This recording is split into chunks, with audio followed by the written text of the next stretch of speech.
"You're not invited to dinner. I don't want you here." Those words hit me like a slap across the face, delivered through a cold text message on a Tuesday afternoon in Chicago. Today, I'm going to tell you something I never thought I'd share. If you also believe that we still have value, even after 60, type 1 in the comments. And please leave a like and subscribe. Let's show that we're strong together. My name is Margaret Sullivan, and at 63, I thought I had learned all there was to know about heartbreak. I was wrong. Standing in my small kitchen on West Division Street, flour still dusting my apron from the apple pie I'd just finished baking, I read those words over and over until my vision blurred with tears I refused to let fall. The pie sat cooling on my counter. The same recipe my mother had taught me 50 years ago, the one Ethan used to beg for every birthday. Golden crust, perfectly crimped edges, the scent of cinnamon and brown sugar filling my modest apartment. I had planned to bring it to my son's birthday dinner tonight. A dinner I had helped plan, a dinner at the house I had helped them buy. But according to my daughter-in-law Claire, I wasn't welcome anymore. My hands trembled as I set the phone down next to the pie. The kitchen felt impossibly quiet, save for the distant rumble of the L train passing by my window.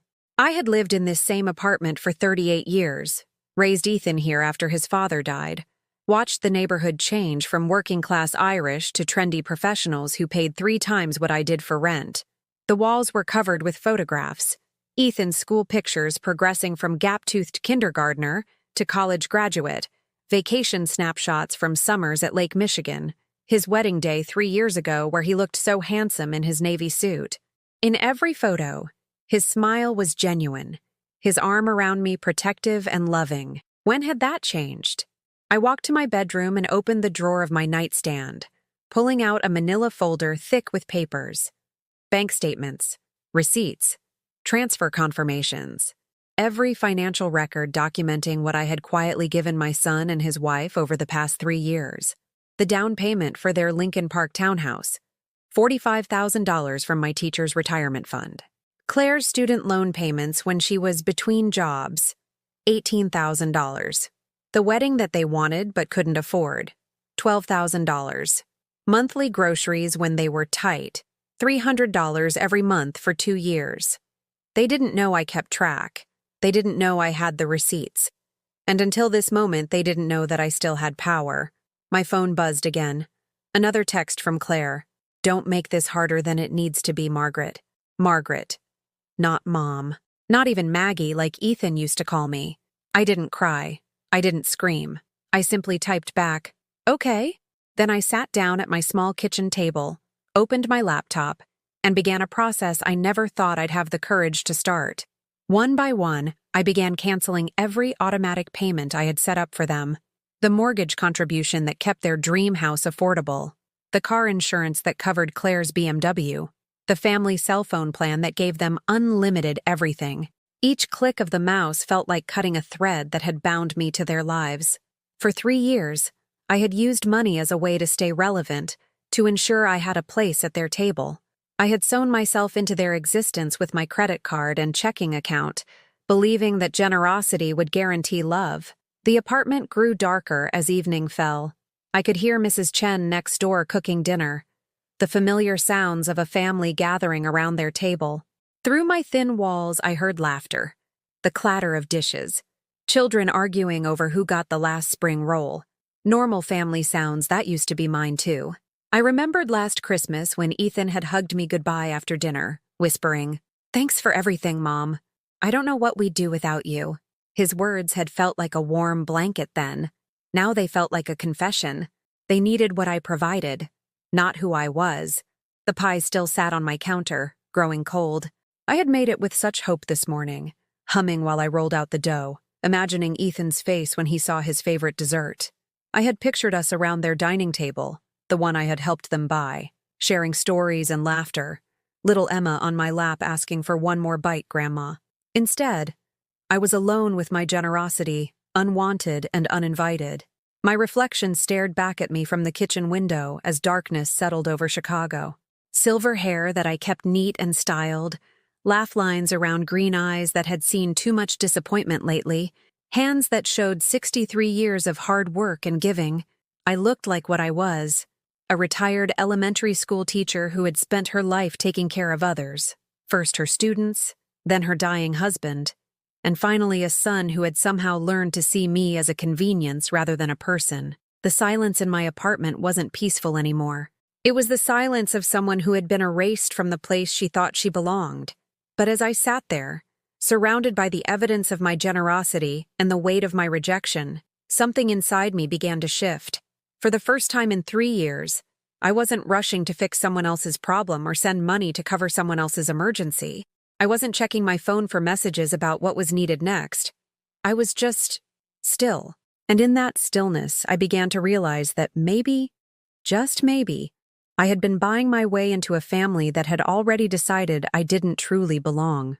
The next morning, I woke to the sound of rain against my windows and the hollow ache of yesterday's rejection still heavy in my chest. But instead of my usual routine of checking my phone for messages from Ethan or Claire, I found myself drawn back to that manila folder, spreading its contents across my kitchen table like pieces of a puzzle I was finally ready to solve. Each receipt told a story I had been too hopeful to read clearly. March 2021. Emergency transfer of $3,000 when Claire's car broke down. "It's just temporary, Mom," Ethan had said over the phone, his voice tight with stress. "We'll pay you back as soon as her commission check comes in." The check apparently never came, and the subject was never mentioned again. June 2021. Wedding venue deposit, $5,000. "We found the perfect place, but they need a deposit by Friday," Claire had explained during one of our rare phone conversations. It would mean so much to have our wedding where we dreamed.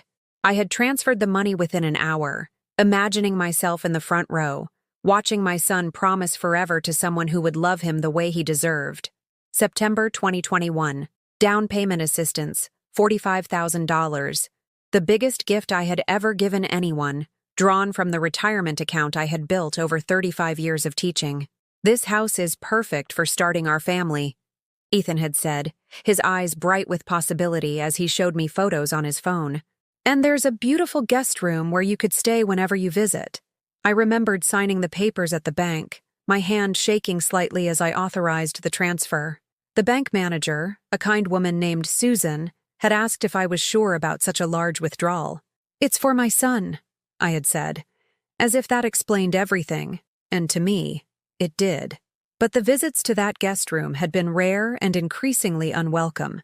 I flipped through more receipts, each one a small stab of recognition. Grocery bills when they were adjusting to homeownership costs, utility payments when Claire was between consulting contracts, car insurance premiums that I somehow became responsible for without ever agreeing to take them on. The pattern was always the same. A crisis would arise.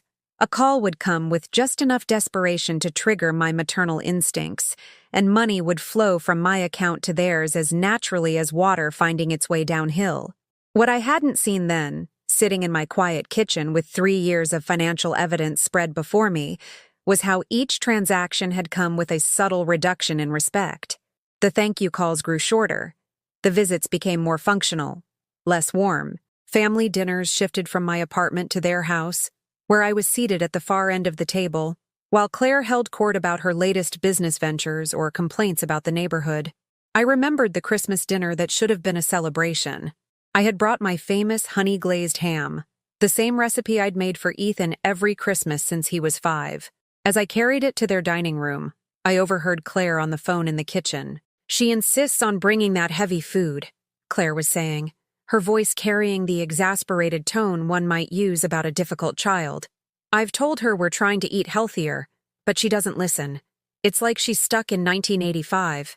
I had stood in their hallway, holding that ham I had spent 2 days preparing, feeling like I was intruding in my own son's life. When Claire emerged from the kitchen, she had smiled brightly and said, "Oh, Margaret, that smells traditional."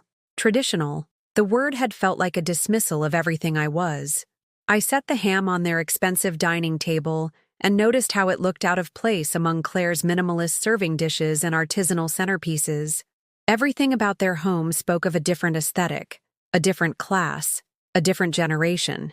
I was the outdated mother who brought heavy food and old-fashioned values to their carefully curated life. but the money I brought was never outdated. The money was always welcome, always needed, always appreciated with just enough gratitude to keep me giving. The worst memory sat in a bank statement from last October. Claire had called me directly, which was unusual. She typically communicated through Ethan, treating me like a distant relative rather than his mother. "Margaret, I hope you don't mind me calling," she had said, her voice unusually warm. "But Ethan's too proud to ask, and we're in a really tight spot with Emma's daycare costs. They're requiring a full semester payment up front, and with my client project being delayed," she had painted a picture of financial stress so vivid that I could practically see my granddaughter being turned away from the daycare center. Within 24 hours, I had transferred $4,200 to cover Emma's childcare. 2 weeks later, scrolling through Claire's Instagram, I saw photos of their weekend getaway to Door County. Designer luggage, expensive wine, a luxury hotel overlooking Lake Michigan. The captions gushed about much-needed couple time and investing in our relationship. They had used my granddaughter's daycare as an excuse to fund their romantic vacation. I had stared at those photos for a long time, feeling something crack inside my chest. Not my heart. That implied something clean and sharp. This was messier, like old wood splintering under too much weight, the groaning protest of a structure that had been bearing more than it was designed to handle for far too long. But I hadn't said anything. I had liked the photos and commented with heart emojis, playing the role of the supportive mother while quietly dying inside. Was I being used? The question formed itself in my mind as I sat surrounded by the evidence of my own generosity. It felt dangerous to even think it, like admitting that I had been naive enough to mistake manipulation for love. My phone rang, startling me from my memories. Ethan's name appeared on the screen, and for a moment, my heart leaped with hope. Maybe he was calling to apologize. Maybe he hadn't known about Claire's text. Maybe there was an explanation that would make everything make sense again. I answered on the third ring. "Mom?" His voice was tense, uncertain. "Hey, we need to talk about the mortgage payment. It didn't go through yesterday, and Claire got a call from the bank." Not an apology, not an explanation, not even an acknowledgement of yesterday's rejection. Just another request for money. "Ethan," I said quietly, "did you know that Claire told me not to come to your birthday dinner?" Silence. Long enough that I wondered if the call had dropped. Finally, "Mom, you know how Claire gets when she's stressed. The party planning has been overwhelming, and she probably just meant—" "She meant exactly what she said," I interrupted, my voice steady in a way that surprised me. "The question is whether you meant it too." Another silence, this one heavier than the first. "Of course not, Mom. You're always welcome here. You know that." But I didn't know that anymore. I didn't know anything except that I was tired of buying my way into a family that treated me like an ATM with inconvenient emotions attached. "The mortgage payment," I said, changing the subject because I wasn't ready for the conversation we really needed to have. "I'll need to think about it." "Think about it?" His voice climbed higher. "Mom, it's due today. If we miss another payment..." Another payment, so this wasn't the first time. "How many payments have you missed, Ethan?" The silence stretched so long I thought he might hang up. "Just one, maybe two." "Mom, you know we're good for it. Claire's big contract is coming through next month, and then everything will be back to normal." Normal. As if there was anything normal about a 63-year-old retired teacher subsidizing her son's lifestyle while being excluded from his life. I hung up without promising anything. For the first time in 3 years, I let my son's financial crisis become his problem to solve. The following days blurred together in a haze of small realizations that cut deeper than any single betrayal could have. I found myself remembering moments I had dismissed, excused, or simply endured. Moments that now revealed themselves as part of a pattern I had been too desperate to acknowledge. Like Emma's second birthday party 6 months ago, I had arrived early to help set up, carrying balloons and a hand-knitted sweater I had spent weeks making. Claire answered the door in designer jeans and a silk blouse, her expression cooling the moment she saw me. "Oh, Margaret, you're early." Not, "Thank you for coming," or, "Emma will be so excited." Just a statement of inconvenience. I had followed her into the kitchen with granite countertops I had helped pay for. and watched as she rearranged my balloons to match her color scheme. My cheerful yellow and red balloons were relegated to the back patio, while her coordinated pastels took center stage. I had a specific vision, she explained without looking at me. Pinterest, you know? I didn't know. I had never used Pinterest. At 63, I was apparently too old to understand modern party planning, too outdated to contribute meaningfully to my own granddaughter's celebration. When Emma opened presents, Claire narrated each gift for the camera she was constantly recording with. This beautiful dress is from Aunt Sarah. These organic wooden blocks are from Uncle Michael. And this hand-knitted sweater is from Grandma Margaret.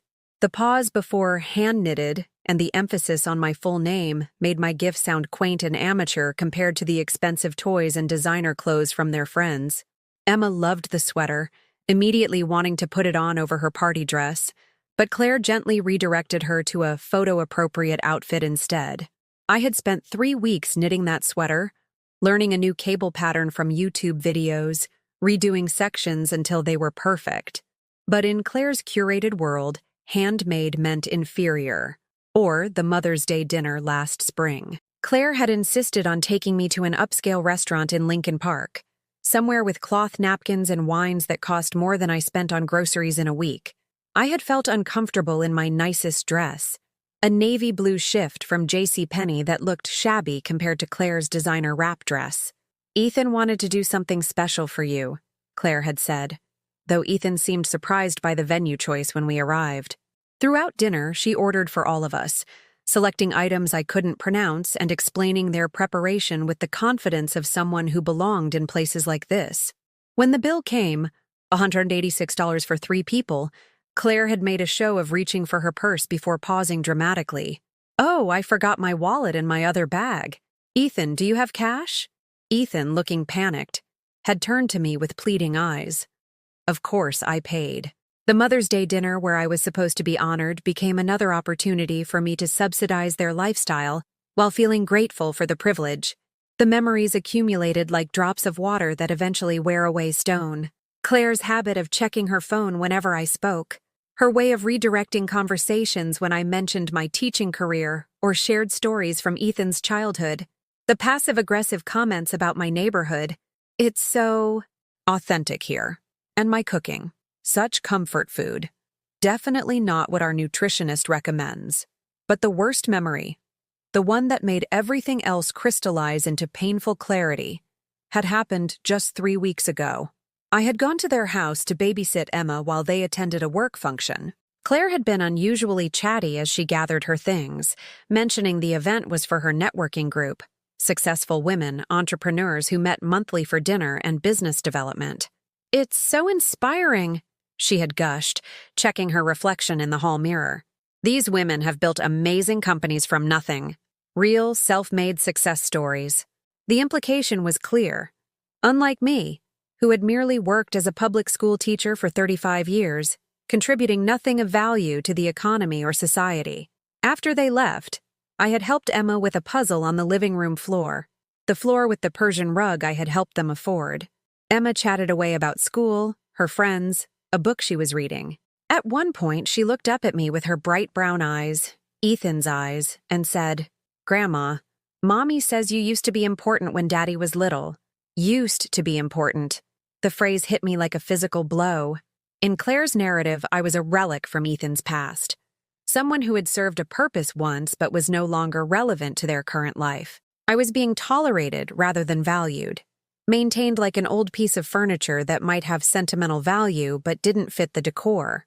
That night, after they returned and I drove home through the quiet Chicago streets, I had cried in my car outside my apartment building. Not the dramatic sobs of sudden grief, but the slow, steady tears of someone finally acknowledging a truth she had been avoiding for months. Now, 3 days after being uninvited from my son's birthday dinner, I was finally ready to face the full extent of that truth. I picked up my phone and did something I had never done before. I scrolled through Claire's social media with the intention of seeing our relationship from her perspective. What I found made my stomach turn. Her Instagram was a carefully curated gallery of their perfect life, photos of Emma in designer clothes I had unknowingly funded, pictures of their kitchen renovations, the ones I had contributed $8,000 toward. Date nights at expensive restaurants captioned with gratitude for finally being able to enjoy life. But I was nowhere. In 3 years of documented memories, I appeared in exactly 4 photos, always cropped to the edge of the frame or tagged as an afterthought. In group shots, I was consistently positioned at the outer edge, as if I might be edited out entirely at any moment. The comments told a story, too. When friends asked about family, Claire's responses mentioned Ethan's successful career, their beautiful home, their bright future together. She never mentioned the support that made any of it possible. In her version of their life, they were entirely self-made. But the discovery that shattered what remained of my illusions came when I found a private story from 2 months ago, one that had been visible to everyone except me. The privacy settings showed that I was specifically blocked from seeing certain posts. The story was a video of Claire and her friends at a wine bar, clearly several drinks in, laughing and complaining about their families. The camera was shaky, the audio muffled, but Claire's voice cut through clearly. His mom is just, she's so clingy. Like, we get it, you're lonely, but money doesn't buy you a personality. She thinks because she helps with bills, she gets to be involved in everything. It's honestly pathetic. Her friends laughed. Someone off camera said, "Can't you just tell her to back off?" Claire's response was even worse. "Ethan won't let me. He feels guilty. But honestly, once we're fully stable, we're going to have to set some serious boundaries. The woman has no life of her own." The video continued, but I couldn't process any more words. I set my phone down with shaking hands and stared at my kitchen wall, where I had hung Emma's artwork from preschool, finger paintings and crayon drawings that I treasured because they connected me to my granddaughter's life. Pathetic. Clingy. No life of my own. In Claire's world, my generosity wasn't kindness. It was desperation. My desire to be involved in my son's family wasn't love.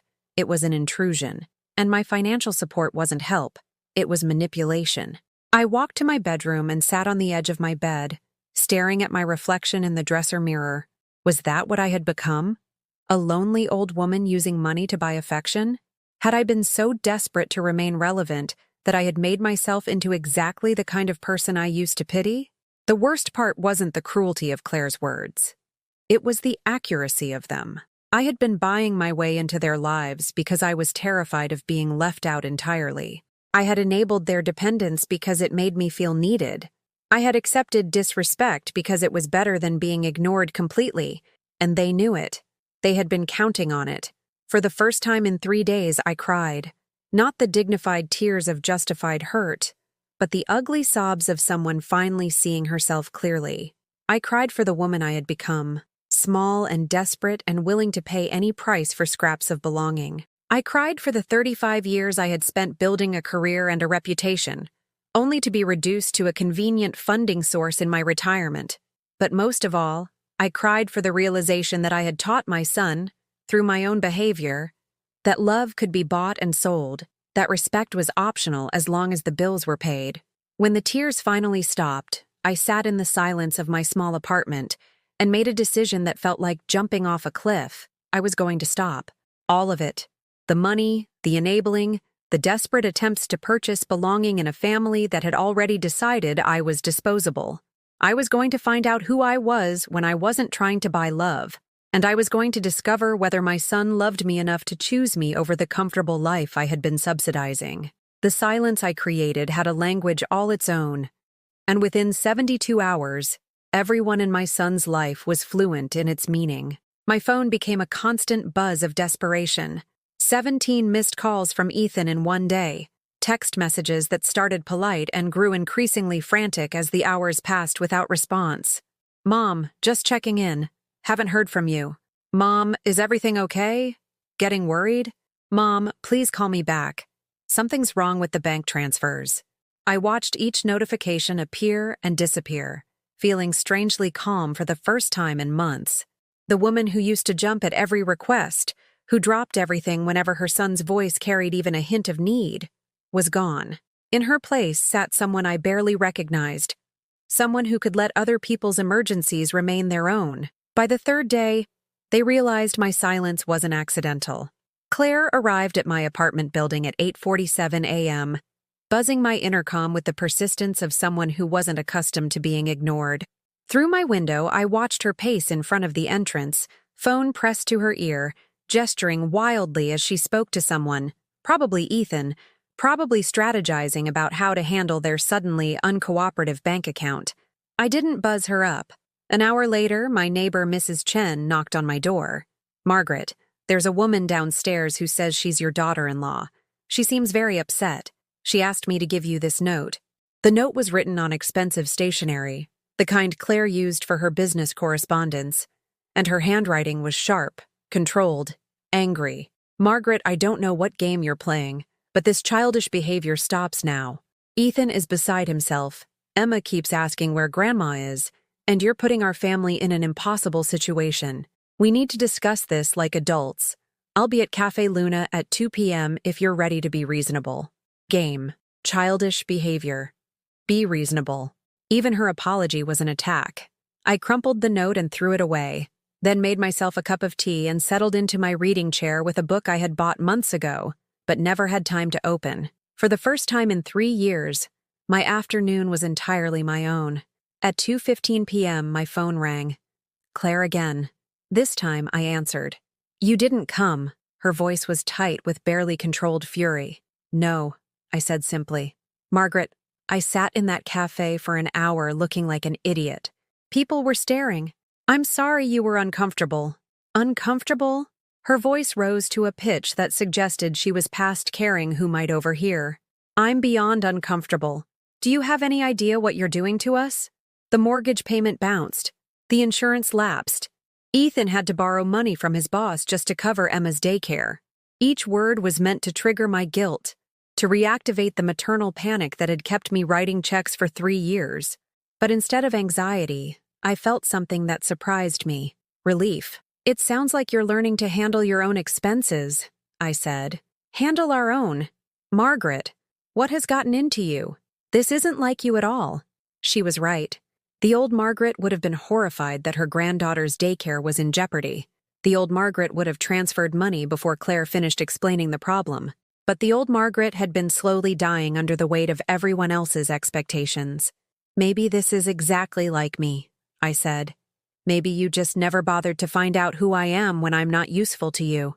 "That's not fair." "Fair?" I laughed, and it came out sharper than I intended. "Claire, I've been subsidizing your lifestyle for 3 years. I've paid for everything from your mortgage to your vacations while being treated like an inconvenient relative you're stuck tolerating. And you want to lecture me about fair?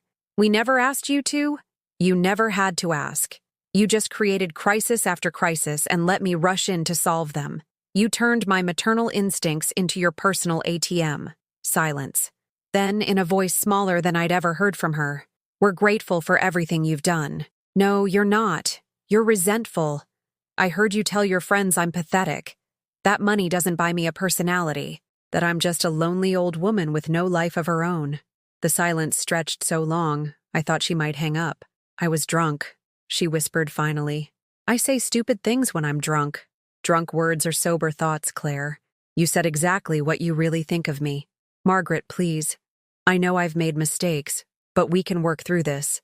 Emma needs her grandmother. Ethan needs his mother. What does Emma need her grandmother for?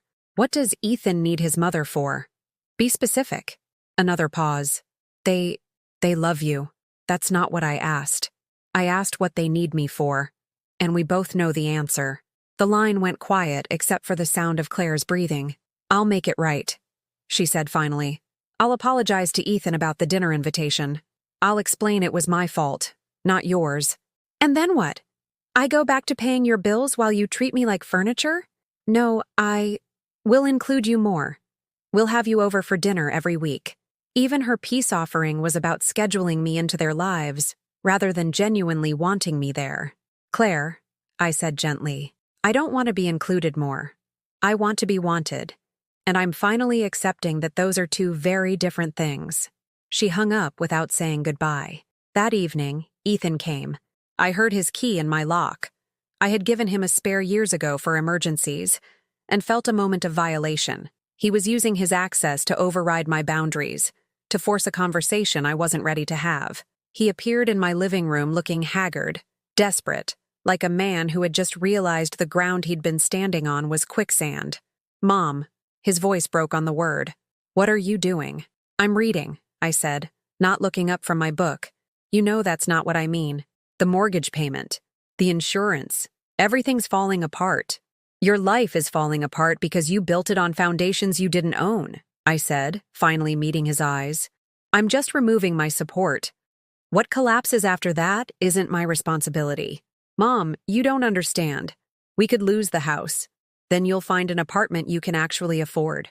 He stared at me like I had spoken in a foreign language. "That's it? That's your solution? Let us lose everything? Everything?" I stood up, walking to the window where I could see the house across the street, a small, modest home where a young family lived happily within their means. "Ethan, you wouldn't be losing everything. You'd be losing the artificial lifestyle I've been funding, the lifestyle that apparently doesn't include me anyway." "That's not true. When was the last time you called me just to talk? When was the last time you visited without needing something? When was the last time you chose to spend time with me instead of just tolerating my presence because it came with financial benefits?" He opened his mouth to answer, then closed it. The silence told me everything I needed to know. "I love you, Mom. I know you do. But you love what I provide more than you love who I am, and I can't live with that anymore." Tears started running down his face. My 30-year-old son crying like the little boy who used to crawl into my bed during thunderstorms. "I don't know how to fix this," he whispered. "Then maybe," I said softly, "it's time you learned how to be my son without me being your safety net." He left without asking for money, without making promises he wouldn't keep, without trying to manipulate me into changing my mind. For the first time in 3 years, he left my apartment with nothing but the understanding that everything had changed. And I went to bed that night, feeling something I hadn't experienced in months: peace. The first morning I woke up without checking my phone for messages from Ethan felt like emerging from underwater after holding my breath for 3 years. It was a Thursday in October, and Chicago's autumn light filtered through my bedroom curtains with the kind of golden warmth that made everything look hopeful. I lay in bed for an extra 20 minutes, something I hadn't done since I was a teenager, and listened to the sounds of my neighborhood waking up, Mrs. Chen's radio playing softly through the thin walls, the rumble of the morning L train, children laughing on their way to school. Normal sounds. Life continuing without crisis, without emergency, without someone needing me to solve their latest financial disaster. I made coffee in my small kitchen and realized I had enough money in my checking account to buy the good coffee beans for the first time in months. Not because I had received a windfall, but because I wasn't sending my monthly transfer to cover someone else's luxury expenses. The silence of my phone felt powerful rather than lonely. For breakfast, I made myself eggs Benedict, a dish I had learned to prepare in a cooking class 20 years ago, but had never made at home because it seemed too elaborate for one person. But I was one person, and I deserved elaborate breakfasts if I wanted them. As I sat at my small kitchen table, eating hollandaise sauce with a silver fork that had been my grandmother's, I realized I couldn't remember the last time I had eaten a meal without calculating how much it cost or feeling guilty about spending money on myself instead of saving it for Ethan's next emergency. After breakfast, I did something that would have been impossible a week earlier. I went shopping for myself. Not grocery shopping or errand running, but actual shopping for pleasure. I walked down Michigan Avenue, past the expensive stores I usually avoided, and let myself window shop without guilt. In Nordstrom, I tried on a cashmere sweater in deep burgundy that made my silver hair look elegant instead of old. The salesperson, a woman about my age with kind eyes, said, "That color is perfect on you. Are you celebrating something special?" "Yes," I said, surprising myself with the answer. "I'm celebrating becoming unavailable."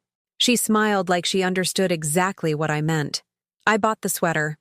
$147 that I would have agonized over a week ago, when every purchase was measured against what Ethan might need. But Ethan's needs were no longer my responsibility, and my own comfort was no longer a luxury I couldn't afford. Walking home in my new sweater, carrying a shopping bag that contained something beautiful I had chosen for myself, I felt like a different person. Not the desperate, giving Margaret who had lost herself in other people's problems, but someone with her own desires, her own worth, her own right to exist without justification. That afternoon, I did something even more radical. I called in sick to volunteering at the community center, where I had been helping with their afternoon literacy program. It wasn't entirely a lie. I was sick.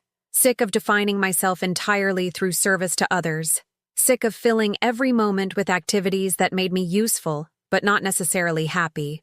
Instead, I took a bath in the middle of the day, using expensive bath salts I had bought myself 2 Christmases ago, but had never opened because they seemed too indulgent. I lit candles, poured a glass of wine, and soaked until my fingers wrinkled and the stress of 3 years began to leach out of my muscles. When I finally emerged, I caught sight of myself in the bathroom mirror and stopped. The woman looking back at me had color in her cheeks, a relaxed expression, eyes that looked alert instead of constantly worried. She looked like someone who had slept well and eaten good food and spent her day exactly as she chose. She looked like me, before I had forgotten who I was. That evening, my phone rang. Ethan's name appeared on the screen, and I felt the familiar tug of maternal programming. Answer immediately, fix whatever was wrong, make myself available for whatever he needed. Instead, I let it ring. The voicemail he left was different from his previous desperate messages. His voice was calmer, more thoughtful. "Mom, I've been thinking about what you said. About whether I love who you are or just what you provide. And I realize I don't actually know who you are anymore. I haven't asked about your life, your interests, your dreams in I don't know how long. I've been so focused on my own problems that I forgot you have your own life. I don't know how to fix what I've broken, but I want to learn. Not because I need your money. Claire and I are figuring out our own finances. But because I miss my mom, the one who used to tell me stories about her students, who knew every neighbor's name, who made the best chocolate chip cookies in Chicago. I know I don't deserve it, but when you're ready, I'd like to know that person again." I played the message 3 times, listening for the subtle notes of manipulation I had learned to recognize. But this time, I heard something different. Genuine regret, authentic curiosity. The voice of a son who was finally asking about his mother instead of asking from her. I didn't call him back, but for the first time in a week, I wanted to. 2 days later, I made a decision that felt like jumping off a cliff. I booked a trip to New York City. I had never traveled alone, never spent money on something purely for my own enjoyment, never made plans that didn't involve checking with other people first. But sitting in the travel agent's office on State Street, booking a 4-day trip to see Broadway shows and visit museums, I felt giddy with the freedom of it. "Any special occasion?" the agent asked as she printed my itinerary. "Yes," I said. "I'm learning how to be selfish." She laughed. "Best lesson you can learn at any age." The trip was 3 weeks away, which gave me time to experience something I hadn't felt in years. Anticipation for something that had nothing to do with anyone else's needs or expectations. I bought a guidebook and marked all the places I wanted to visit. I researched restaurants where I could eat alone without feeling self-conscious. I even bought a new suitcase, bright red leather that announced I was going somewhere important. During those 3 weeks of planning, my phone continued to ring occasionally. Ethan calling to check in without asking for anything. Claire sending awkward text messages trying to rebuild bridges she had burned. But the frantic desperation had ended. They were learning to solve their own problems, and I was learning that the world didn't end when I stopped catching them every time they fell. The most surprising call came from Emma, my granddaughter. "Grandma?" Her 6-year-old voice was tentative, unsure. "Daddy gave me his phone to call you. I miss you." My heart clenched with familiar guilt and love. "I miss you too, sweetheart. Are you mad at us?" The question was so direct, so innocent, that it cut through every defense I had built. "No, honey, I'm not mad. I'm just learning how to take better care of myself. Like when I have to rest when I'm tired." Exactly like that. "Okay, when you're done resting, can we have a tea party? Just you and me?" "I would love that," I said, and meant it. After I hung up, I realized something had shifted. For the first time since this whole ordeal began, someone in my family had asked for my presence, not my assistance. Emma didn't need my money or my services. She just wanted her grandmother. The night before my trip to New York, I sat in my living room and looked around at the space that had become mine again. The coffee table no longer held stacks of bills I was helping to pay. The phone no longer created anxiety every time it rang. The silence was peaceful instead of lonely. I thought about the woman I had been a month ago, constantly worried, perpetually giving, defined entirely by what others needed from her. That woman felt like a stranger now, someone I had once known but had outgrown. In 3 weeks, I had learned what it felt like to eat expensive food without guilt, to buy beautiful things for myself, to make plans that pleased no one but me. I had remembered that I was a complete person with my own interests, opinions, and desires that existed independent of my relationships with other people. Most importantly, I had learned that love freely given was infinitely more valuable than love purchased with money and sacrifice. Tomorrow, I would board a plane to New York City, alone and unafraid, carrying nothing but my own excitement for the adventure ahead. For the first time in 3 years, I was enough for myself, and that felt like the most radical act of all. I returned from New York feeling like someone who had remembered how to breathe. 4 days of Broadway shows, museum visits, and meals eaten slowly while watching strangers live their own lives had reminded me that the world was vast and full of possibilities that had nothing to do with my son's mortgage payments. But waiting in my mailbox was a registered letter that brought me crashing back to the reality I had left behind. The law firm's letterhead was expensive, intimidating. The language inside was worse. Dear Mrs. Sullivan, we represent Mr. Ethan Sullivan and Ms. Claire Rodriguez in a matter concerning financial elder abuse and undue influence. Our clients believe you may be withholding financial support as a means of controlling their family decisions, which constitutes a form of economic manipulation that our firm is prepared to address through appropriate legal channels. I read the letter 3 times before its full meaning sank in. They were threatening to sue me for refusing to continue funding their lifestyle. In their version of reality, my financial independence had become elder abuse. Of myself, by myself. The letter demanded I contact their attorney within 10 days to discuss resolution of this matter before formal proceedings become necessary. I set the letter on my kitchen table and stared at it for a long time. 3 weeks ago, this threat would have sent me into a panic. I would have called Ethan immediately, apologizing for whatever misunderstanding had led to such drastic measures, promising to resume payments if he would just explain what I had done wrong. But the woman who had just spent 4 days navigating Manhattan subway systems and eating dinner alone in restaurants where she knew no one was not easily intimidated by legal letterhead. I picked up my phone and called Ethan directly. He answered on the first ring, his voice careful and distant. Mom, did you authorize your attorney to send me a letter threatening legal action? Silence. Then, Mom, that wasn't my idea. Claire thought, I didn't ask whose idea it was. I asked if you authorized it. Another pause. Yes, but only because we thought it might make you take this seriously. Take what seriously, Ethan? Your right to my money? That's not what this is about. Then explain to me what it is about. Explain to me how refusing to pay your bills constitutes elder abuse. I could hear him breathing. Could picture him running his hands through his hair the way he used to when he was a teenager caught in a lie. We're drowning, Mom. The house, the car payments, Emma's school costs. Without your help, we're going to lose everything. You're going to lose things you couldn't afford in the first place, I corrected. Things I enabled you to have by sacrificing my own financial security. We never asked you to sacrifice anything. The lie was so blatant, so perfectly delivered, that I almost admired his ability to rewrite history in real time. Ethan, I want you to listen to me very carefully. Tomorrow morning, I'm going to call your attorney and schedule a meeting, but not to negotiate my surrender. I'm going to bring 3 years' worth of financial records documenting every transfer, every payment, every dollar I've given you. I'm going to explain to a legal professional how a retired teacher on a fixed income became solely responsible for maintaining her adult son's lifestyle. Mom, you don't understand the legal implications. I understand them perfectly. What your attorney will discover is that I was voluntarily giving money to family members who were financially irresponsible. What he won't find is any evidence that stopping those gifts constitutes abuse of any kind. We can work this out without lawyers. No, Ethan. We tried working it out without lawyers for 3 years. Now you've made this a legal matter, so we'll resolve it legally. I hung up before he could respond, then immediately called the number on the letterhead. The attorney, Robert Chen, no relation to my neighbor, agreed to meet me the following afternoon.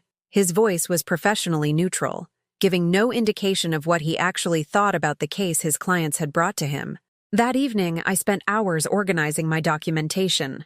Bank statements showing regular transfers that always flowed in one direction, receipts for expenses I had covered on their behalf, copies of text messages and emails where they had requested financial assistance for various emergencies. But the most damning evidence was a spreadsheet I created showing my income versus my contributions to their household. In 2023, I had given them 63% of my total income. 63% of a retired teacher's pension and Social Security, transferred to a couple who lived in a house worth 3 times what my apartment was worth. If anyone was being financially abused, it was me. The law office was in downtown Chicago, occupying 2 floors of a building that probably cost more per month in rent than I spent on food in a year. Robert Chen was younger than I had expected, probably in his 40s, with the kind of expensive suit that suggested he usually handled corporate cases rather than family disputes. He reviewed my documents for 20 minutes without speaking, occasionally making notes on a yellow legal pad. Finally, he looked up with an expression I couldn't read. "Mrs. Sullivan, I have to ask, why did you bring all of this documentation to me instead of to your own attorney? Because I want you to understand what actually happened before you proceed with whatever case your clients think they have." He leaned back in his chair, studying me with what seemed like genuine curiosity. And what actually happened? I made the mistake of teaching my son that love could be purchased with money. I enabled his financial irresponsibility for 3 years, and when I finally developed boundaries, he and his wife decided that constituted a crime. They believe you're using financial coercion to control their family decisions. What family decisions am I trying to control? According to their statement, you've threatened to withhold support unless they include you in social gatherings and family events. I almost laughed. Mr. Chen, I was uninvited from my son's birthday dinner after I helped pay for both the house where it was held and the food that was served. I stopped giving them money because I realized they didn't actually want me in their lives. They just wanted access to my bank account. He made another note, then looked up again. Have you ever threatened to disinherit them? Used money as leverage in arguments? Made financial gifts contingent on specific behaviors? Never. Every gift was freely given, no strings attached. I never even asked for thank you cards. And you stopped giving these gifts because I was being treated like a useful inconvenience rather than a family member. Because my daughter-in-law called me pathetic behind my back while spending my money on vacation trips. Because I finally realized that buying love isn't actually love at all. He set down his pen and looked at me directly. Mrs. Sullivan, I'm going to be frank with you. Your son and his wife don't have a case. What you've described, and what these documents support, shows a pattern of voluntary generosity that you chose to discontinue. That's not abuse. That's boundary setting. Relief flooded through me, but I kept my expression neutral. What will you tell them? I'm going to explain that pursuing this matter would likely result in them owing you money rather than the reverse. If we examine this situation closely, you could argue that they took advantage of your generosity for years while providing you with nothing in return. He gathered the papers into a neat stack and handed them back to me. Mrs. Sullivan, may I offer some unsolicited advice? I nodded. Don't give them another penny. What you've done, establishing boundaries after years of being taken advantage of, is exactly what you should have done. The fact that they responded with legal threats tells you everything you need to know about their priorities. I left his office feeling vindicated, but not victorious. The legal threat had been resolved, but the emotional damage couldn't be undone by spreadsheets and bank statements. That evening, Claire called. Margaret, I think there's been a misunderstanding about the attorney situation. No misunderstanding, I said calmly. Your lawyer reviewed my financial records and advised me that I could potentially sue you for taking advantage of an elderly person's generosity. Would you like me to explore that option? That's not necessary, she said quickly. I think we can resolve this as a family. Claire, we're not family. We're two people who used to have a financial arrangement that I've chosen to terminate. Emma is your granddaughter. Ethan is your son. Of course we're family. Emma is my granddaughter, and she's welcome in my life anytime she wants to be here. Ethan is my son, and when he's ready to have a relationship with me instead of with my money, he's welcome too. But you and I? We never had a relationship. We had a transaction. Silence. What do you want from us? She asked finally. Nothing, I said, and realized I meant it completely. I don't want your apologies, your promises, or your explanations. I want you to take care of your own family with your own resources and leave me in peace. And if we do that, if we never ask for money again, then maybe someday we can all learn to be a real family instead of an economic arrangement. After I hung up, I walked to my bedroom and opened the drawer where I had kept photos of family gatherings, birthday parties, holidays. Pictures of times when I thought we were building memories but was actually just funding events. I didn't throw the photos away. Emma was in many of them, and she had done nothing wrong except be born into a family that measured love in dollar signs. But I moved them to a box in my closet, making space in my drawer for new pictures, photos from my New York trip, images of a woman learning to enjoy her own company. The old life was over. Whatever came next would be built on foundations I owned completely, and for the first time in 3 years, that felt like freedom instead of loss. Spring arrived in Chicago like a gentle revolution, and I found myself noticing things I had been too stressed to see for years. The way morning light painted my kitchen walls gold, the sound of children laughing in the courtyard below my window, the particular green of new leaves unfurling on the oak tree outside my bedroom. I had been living in my own life for 6 months now, and the woman looking back at me from mirrors was someone I barely recognized. Not because I looked dramatically different, but because I looked present, alert, like someone who was paying attention to her own existence instead of constantly monitoring everyone else's needs. The changes had started small. I began cooking elaborate meals for myself, not because I was entertaining or trying to impress anyone, but because I deserved good food prepared with care. I learned to make Thai curry from YouTube videos, attempted French pastries that sometimes failed spectacularly, experimented with spice combinations that made my small kitchen smell like adventure. I joined a book club at the library where discussions sometimes grew heated about character motivations and plot devices. For the first time in years, I had opinions about things that had nothing to do with family finances or crisis management. I discovered I had strong feelings about unreliable narrators and happy endings that felt unearned. Most surprisingly, I signed up for a watercolor painting class at the community college. I had never considered myself artistic, but something about the way colors bled into each other on wet paper appealed to the part of me that was learning to let things unfold naturally instead of trying to control every outcome. Don't overthink it, our instructor, a woman named Sarah who wore paint-stained aprons and silver jewelry, would say. Let the water do some of the work. Trust the process. Trust the process. It became my unofficial motto for everything I was learning about life after enabling. The paintings I created were amateur, sometimes muddy, occasionally surprising. I framed the best ones and hung them in my apartment, replacing family photos with evidence of my own creativity. The colors were soft but vibrant, blues and greens and purples that reminded me of possibility. My relationship with money changed completely. Without the constant drain of supporting another household, I discovered I had enough for things I had always considered luxuries. A massage once a month, good wine with dinner, books in hardcover instead of waiting for the paperback edition. I bought season tickets to the Chicago Symphony Orchestra and attended concerts alone, something that would have embarrassed me a year earlier, but now felt sophisticated and pleasantly independent. I learned to appreciate Mahler and discovered I had preferences about conductors and seating sections. The biggest revelation was how much I enjoyed my own company. For 3 years, I had been so afraid of loneliness that I had purchased connection through constant giving. But solitude, I discovered, was entirely different from loneliness. Solitude was chosen, peaceful, restorative. It was reading until midnight because no one needed me to be anywhere else. It was taking long baths without guilt, sleeping late on Sundays, planning trips based solely on my own interests. 7 months after the legal threat that had failed to materialize, Ethan called. Not for money, not because of a crisis, just to talk. Mom? His voice was different, smaller, more tentative than I was used to hearing. I know I don't deserve it, but would you like to have lunch sometime? Just us? The part of me that had spent 30 years being his mother wanted to say yes immediately, to rush toward reconciliation like I always had.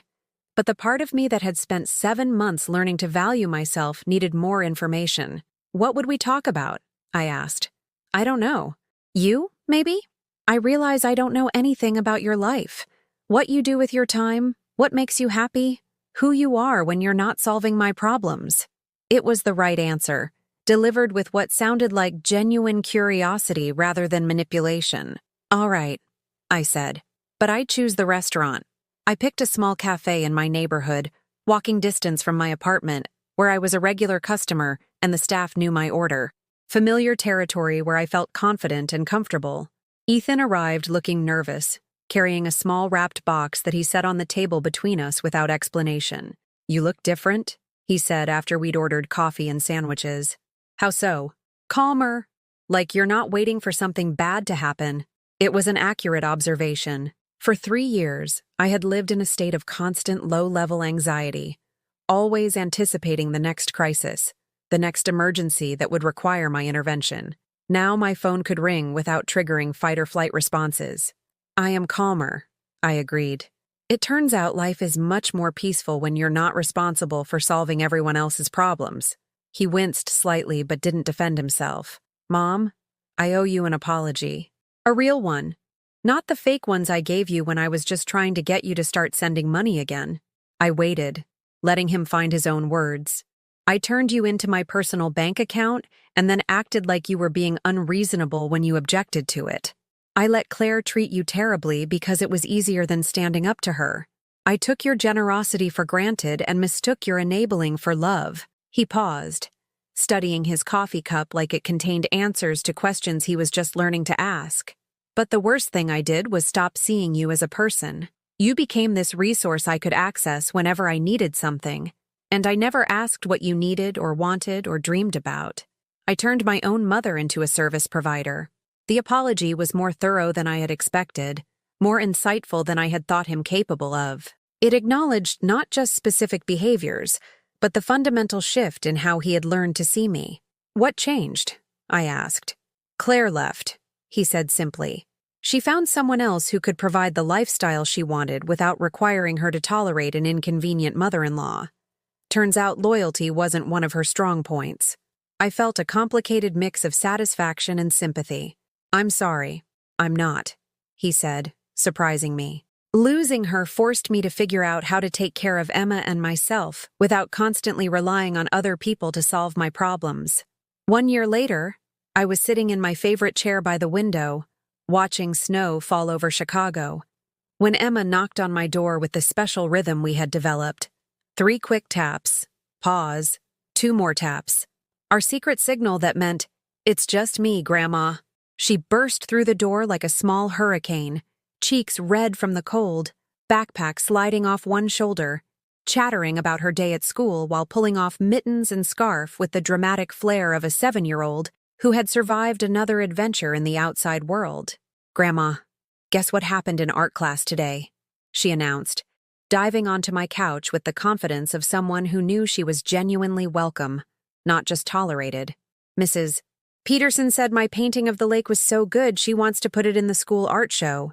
"That's wonderful, sweetheart," I said, setting down my book and giving her my complete attention. "Tell me about the painting." For the next 20 minutes, she described every brushstroke, every color choice, every detail of her artistic process with the enthusiasm that only children can bring to subjects they're passionate about.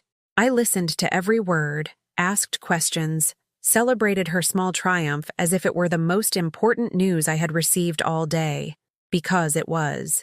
This was what I had been missing during those years of financial entanglement. The simple joy of being present with someone who wanted nothing from me except my time and attention. Emma didn't need me to solve problems or pay bills or rescue her from poor decisions. She just needed her grandmother to witness her life, to care about her discoveries, to be consistently available for the 1,000 small moments that actually matter. "Dad's picking me up at 6, she said, settling against my side with the easy affection of a child who had never doubted she was loved.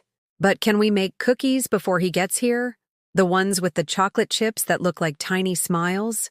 We spent the next hour in my kitchen, Emma standing on the step stool I had bought specifically for our baking sessions, measuring flour with intense concentration while I mixed butter and sugar in the big ceramic bowl that had been my mother's. She chattered about school friends and favorite books while we worked, creating the kind of effortless intimacy that can't be purchased or scheduled, only earned through consistent presence. When Ethan arrived at 6 o'clock, the apartment smelled like vanilla and butter, and Emma was wearing more flour than had actually made it into the cookie dough. "Perfect timing," I said, opening the door to find my son looking relaxed in a way I hadn't seen in years. He had lost weight since his divorce, but not from stress this time. From taking up running and cooking his own meals, and generally taking better care of himself. His clothes were simpler now, less expensive, but they fit him better somehow. "How was work?" I asked as he helped Emma gather her things. "Good," he said, and I could tell he meant it.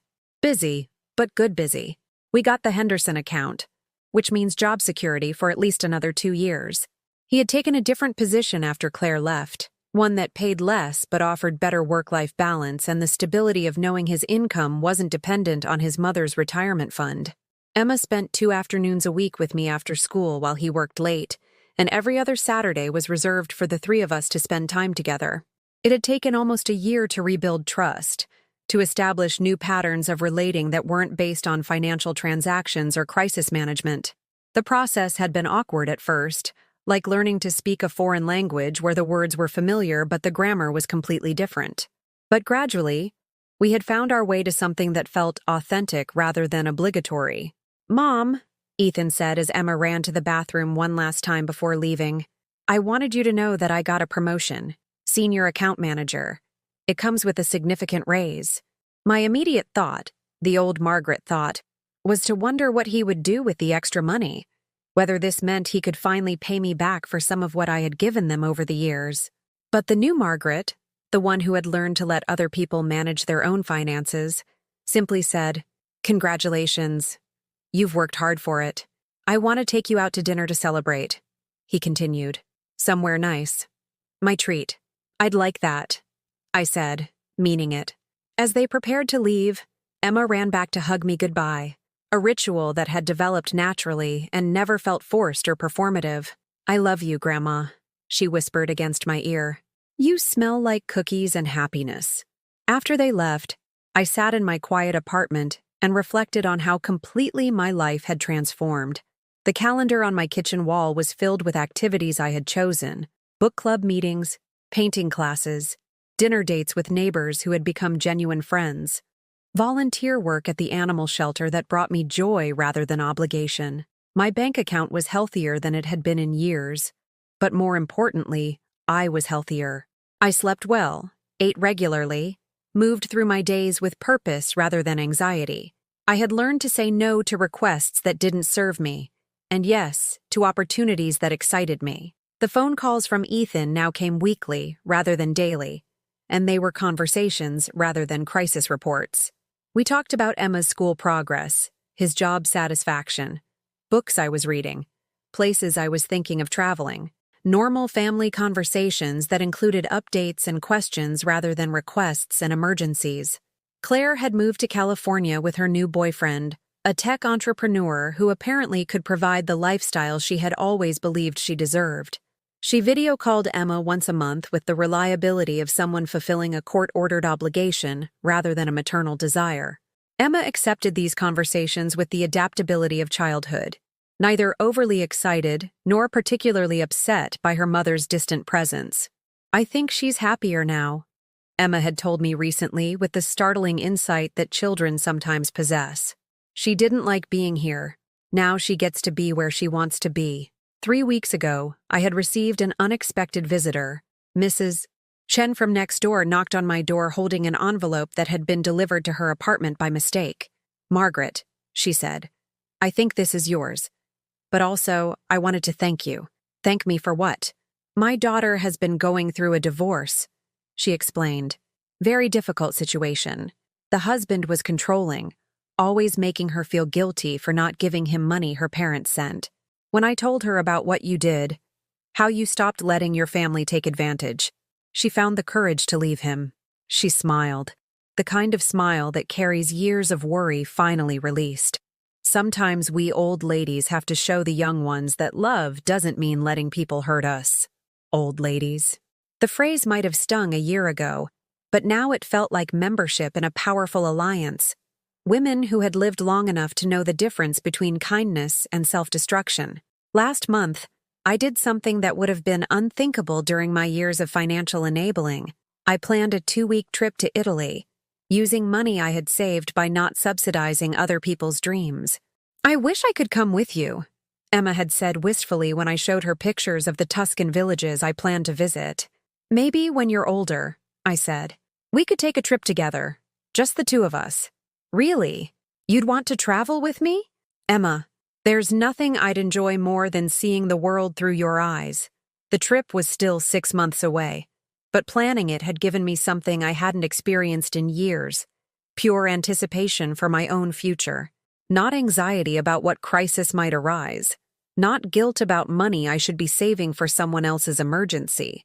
Just excitement for experiences that would belong entirely to me. Tonight, as I prepared for bed in my peaceful apartment, I thought about the woman I had been a year ago. Constantly worried, perpetually giving, defined entirely by her usefulness to others. That woman felt like someone I had once known, but had outgrown, like a coat that no longer fit properly.